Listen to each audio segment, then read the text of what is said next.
Hello, everyone. Welcome to Tell Me Why, the program for American Airlines team members.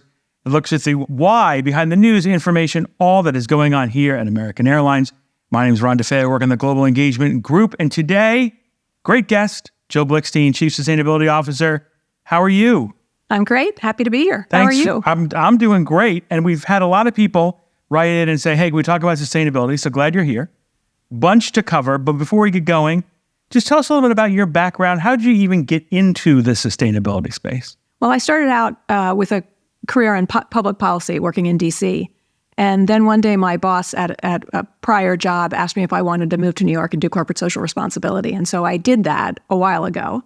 And that introduced me to the whole range of issues in environment, social, and governance. Sure. And then I had this chance to come to American where doing sort of the same role, but we face such an enormous climate challenge that's what I spend a lot of my time on. Which leads into my next question. A lot to talk about in this space, so we'll try to pick and choose here. But at a high level, just tell us why this issue, sustainability, is so important to us. So one of the core tenets here at American is building an airline that will thrive forever.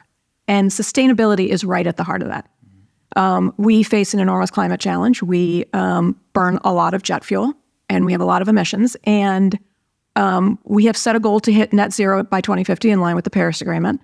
One of the big challenges is that we don't have the tools and technologies today to reduce our emissions significantly. Sure. The way lots of other, you see road transport moving to electric, right? We don't have that, which is why we have to invest today in those technologies and why we also have to work with all of the other stakeholders like governments and the aircraft manufacturers and the engine makers to help develop these technologies that we need. That's right. And so you talk about the 2050. We have that. Oh, go on. I'm sorry. I wanted to say one more thing. No, please. We don't define sustainability as just the environment, though. Yeah. Right. For example, sustainability is about taking care of our team members because they're our most important asset. Yeah. Right. And I'm so proud to work at a company that really takes diversity seriously. That's great. So, yeah. That's awesome. And you mentioned you were talking about the net zero by 2050. That's obviously a long way away. But I know, as you noted, you got to take steps now. So talk us through how we think about, achieving something that's so far away. Now with the science-based targets, how do you approach something like this? We set intermediate goals that we think we can meet, and then we break those down even further. So, for example, we have the 2035 goal to reduce our carbon intensity by 45%, and that is something special that the Science-Based Targets Initiative built for airlines, and we were the first airline to set that target. Right. But then even before then, we've set a goal to replace 10% of our jet fuel with sustainable aviation fuel, or SAF, as we call it, right, by 2030. That's going to be hard, right? But we're doing everything we can, like crafting bankable agreements with SAF producers so they can go out and raise money to build their plants. And we're lobbying for federal policy and all kinds of other things to get there. What about like hydrogen?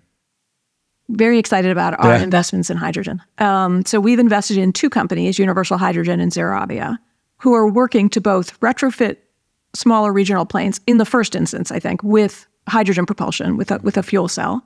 But then Universal Hydrogen is also working on how to build a logistics system for hydrogen, right? We're not going to recreate the vast fossil fuel distribution system that gets fuel to airports. Right. But they're working on a more modular approach. That's interesting. Then, of course, I'm really excited about contrails. Yeah, I was going to say a couple of things on contrails where we had the big, study out with Google Research and Breakthrough Energy. So, first question, I guess, talk through that specifically, right? What are contrails, and they're good and bad to contrails. Talk a little bit about that. So a contrail forms. You've seen the little wispy clouds in the sky, right? That are in a line. Contrails form when a plane is flying through very humid conditions. They're called ice supersaturated regions. And what happens is the combination of water vapor and soot that's coming out of the engine, it interacts with that humidity and creates a contrail, which is essentially just another cirrus cloud. And daytime contrails are reflecting back the sun's heat, right?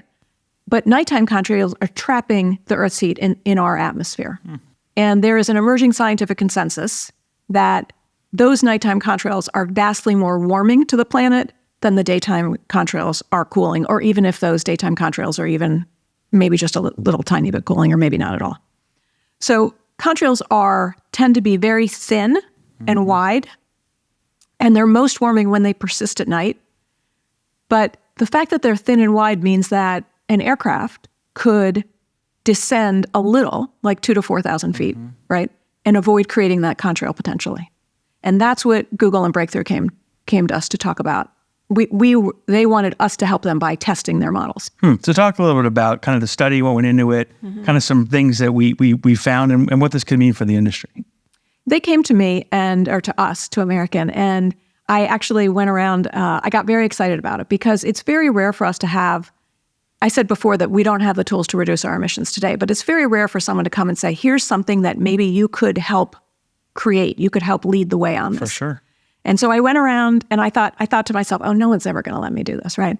And I went around to the whole senior team and people were like, this is exciting. It's exciting to be able to use our expertise, for example, to contribute. And so, as I said, there's small altitude changes. So we worked with Google and Breakthrough both had models to predict the contrail. And every week we would meet with them, these amazing scientists, and some of our most experienced technical pilots, and we would look at the contrail likely map. We would select a couple of flights for that week. Sure. They would run the flight, and then on the back end of that, Google and Breakthrough could look at the satellite data and verify. Huh. It's kind of interesting, right? They would verify, they would look at the wind, and they would estimate where the contrail should be, and then they could look to see if the contrail was created or not. And in the end, what we wanted were statistically significant results, and we got them. Oh, wow. Yeah. Doing about 70 flights, and not all of those could even be included in the test, but we created 54% fewer contrails using those models as measured in distance. Wow. And this is just a really important first proof point. Like there will be lots of other ways to do this, and it won't be as manual as we did. And right. There's all kinds of technologies coming, but it was one of the most exciting things I've gotten to do in my career. That's very cool. Anything else to add? What are you excited about the rest of the year and the next year? Very excited about watching and helping grow this market for SAF, because that's what's going to help us really reduce our emissions in the next decade. Well, you have a lot of these targets out there. We have a lot of these targets out there. 2050.